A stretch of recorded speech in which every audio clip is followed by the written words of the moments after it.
Hello everyone, good morning. Welcome to my online class.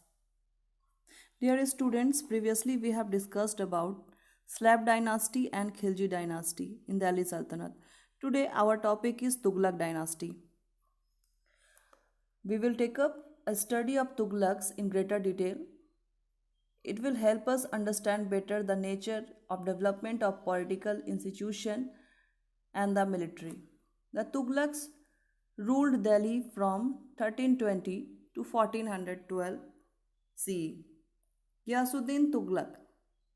His nickname was Ghazi Malik. He was the founder of this dynasty.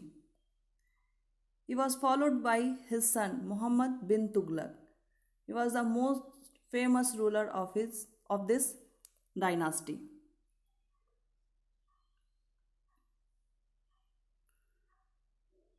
Ghiyasuddin Tughlaq came to power in 1320 CE after killing the last Khilji ruler Khusro Khan. Last Khilji ruler Khusro Khan की हत्या करके गियासुद्दीन तुगलक 1320 सी में दिल्ली का सुल्तान बनता है. He built the famous Tughlaqabad fort in Delhi. Ghiyasuddin died under mysterious circumstances in 1325 C. Now Muhammad bin Tughlaq. Muhammad bin Tughlaq was a son of Ghiyasuddin Tughlaq. His original name was Jona Khan. Jona Khan succeeded his father to the throne under the title Muhammad bin Tughlaq in 1325 CE. 1325 में जोना खान सुल्तान बनता है और वो अपने आप से मोहम्मद बिन तुगलक की title लेता है.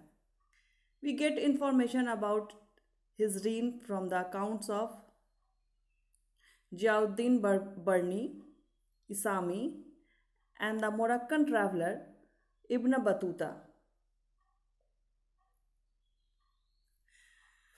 Muhammad bin Tughlaq is known in Indian history as a confused genius. Indian history में मोहम्मद बिन तुगलक को एक कंफ्यूज जीनियस कहा जाता है. ऐसा इसलिए कहा जाता है क्योंकि मोहम्मद बिन तुगलक बहुत पढ़ा लिखा था, साथ में वो कंफ्यूज भी रहता था, उतना ही वो कंफ्यूज भी रहता था. He was a capable administrator and commander and a good scholar. However he was a man who thought a heats of the time. वो एक ऐसा रूलर था जो अभी के समय से 100 साल आगे की बात की भी सोचता था.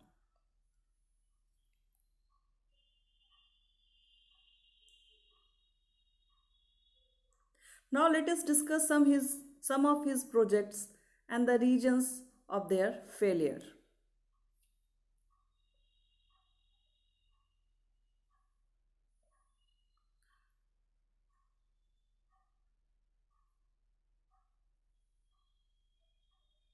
Muhammad bin Tughlaq's controversial projects.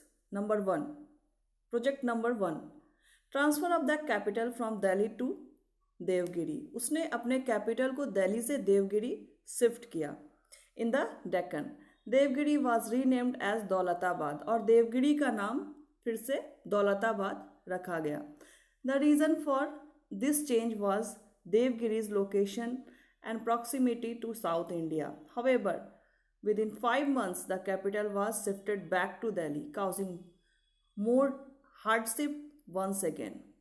आप समझ सकते हैं दिल्ली से कैपिटल देवगिरी शिफ्ट करना. तो इसने सिर्फ अपने कैपिटल को ही नहीं शिफ्ट किया था, बल्कि दिल्ली में जितने भी लोग रहते थे उनको भी उसने कहा कि आप यहाँ से देवगिरी शिफ्ट हो जाइए. और आप समझ सकते हैं उस समय ना ही फ्लाइट्स होती थी ना ही ट्रेन होते थे जो लोग इजीली इतनी लंबी दूरी तय कर जाते. तो एक तो लोगों को यहाँ से जाने में, वहाँ शिफ्ट करने में बहुत परेशानी हुई. जब ये प्लान उसका सक्सेस नहीं हुआ, जब उसने देखा कि देवगिरी में कैपिटल बनाना उसके लिए अच्छा डिसीजन नहीं है, तो उसने वापस अपने कैपिटल को फिर से दिल्ली में शिफ्ट कर दिया और लोगों को कहा कि फिर से वो दिल्ली चले आए. It became impossible to north India from Daulatabad. The northwestern frontiers could not protected from Mongol attacks.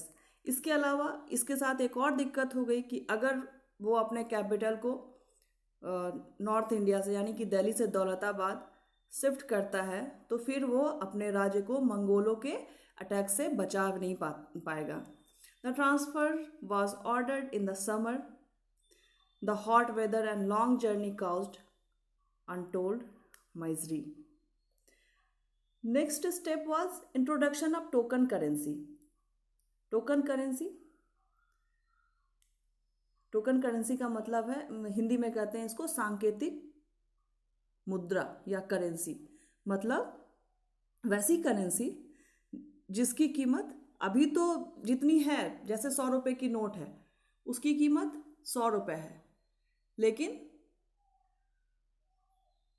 जब आप किसी को देते हैं यानी कि जब ये पुराना हो जाता है तो इसकी वैल्यू 100 रुपये नहीं रह जाती है, बल्कि ये एक कागज का टुकड़ा बन जाता है.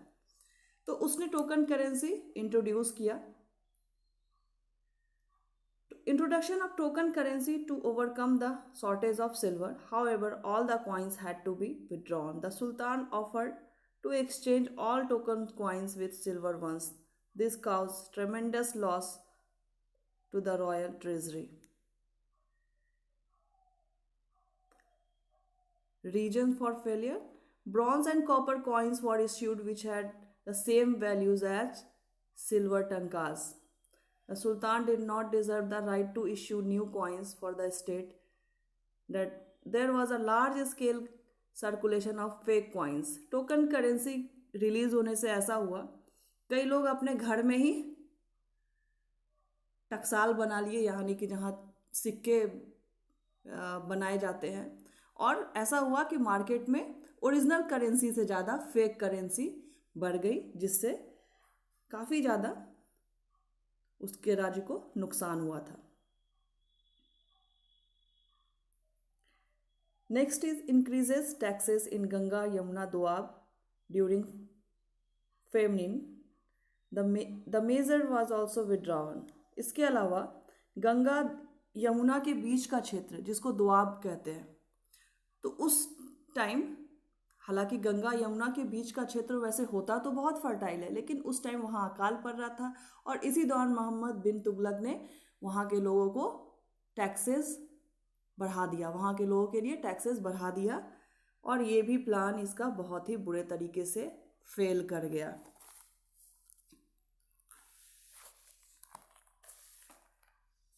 So that was all about Muhammad bin Tughlaq. At last, I am leaving some homework for you. Your homework is write a short note on Muhammad bin Tughlaq. Tomorrow we will discuss new topic. Till then, bye.